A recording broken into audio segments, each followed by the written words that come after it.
Dans cette vidéo, nous allons faire une introduction générale à la statistique descriptive et nous allons aborder les différents concepts de base.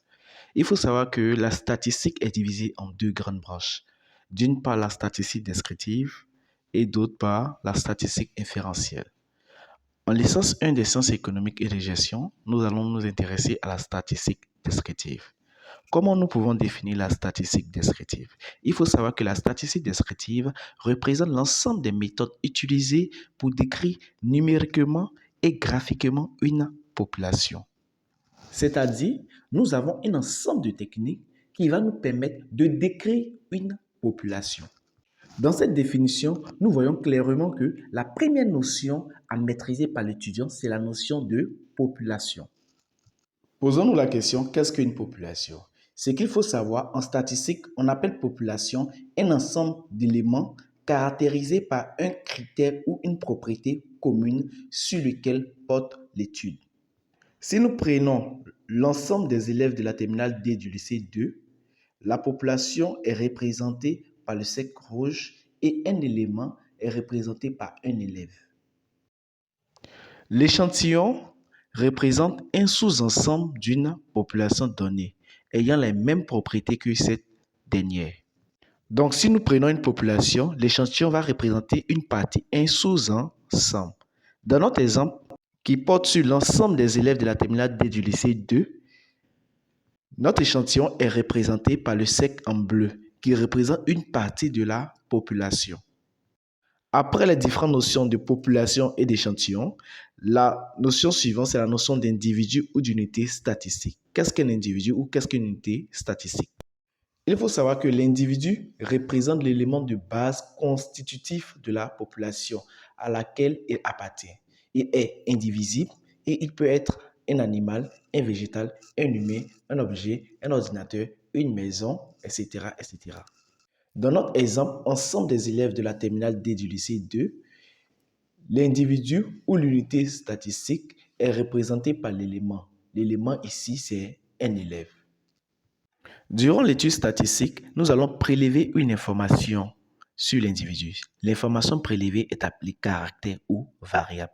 C'est ainsi on définit le caractère comme étant l'information dont on recueille ou on prélève ou on observe ou on mesure sur chaque individu.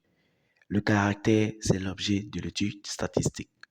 Si nous reprenons notre même exemple, sur un individu, on peut prélever l'âge. L'information recueillie, l'âge. Donc l'âge va faire l'objet du caractère. L'âge sera l'objet de notre étude. Les valeurs prises par l'âge seront appelées modalités. C'est ainsi on va définir la modalité comme étant la valeur ou l'aspect prise par une variable statistique. Dans notre cas, notre caractère âge peut prendre la valeur 12 ans, 13 ans, 15 ans, 20 ans, 50 ans. Donc ces différentes valeurs-là sont appelées modalités. Il faut savoir que chaque caractère étudié a une nature. D'abord, nous classons les caractères selon deux types. Il y a le caractère qualitatif, il y a le caractère quantitatif. Dans la plupart du cas, un caractère qualitatif n'est pas mesurable, un caractère quantitatif est mesurable. Comme astuce pour reconnaître un caractère qualitatif, il faut savoir que le caractère qualitatif ne peut pas être additionné, tandis que le caractère quantitatif peut être additionné. Deux exemples de caractère qualitatif, on peut avoir le sexe et le niveau d'études. Deux exemples de caractère quantitatif, on peut avoir le nombre d'élèves ou la taille des élèves. Ensuite, il faut savoir que chaque type de caractère peut avoir deux natures.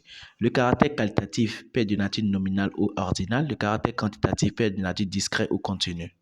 Le caractère est nominal lorsqu'on ne peut pas ordonner, ordinal lorsqu'on peut ordonner. Le caractère est discret lorsqu'on ne peut pas diviser, continu lorsqu'on peut diviser.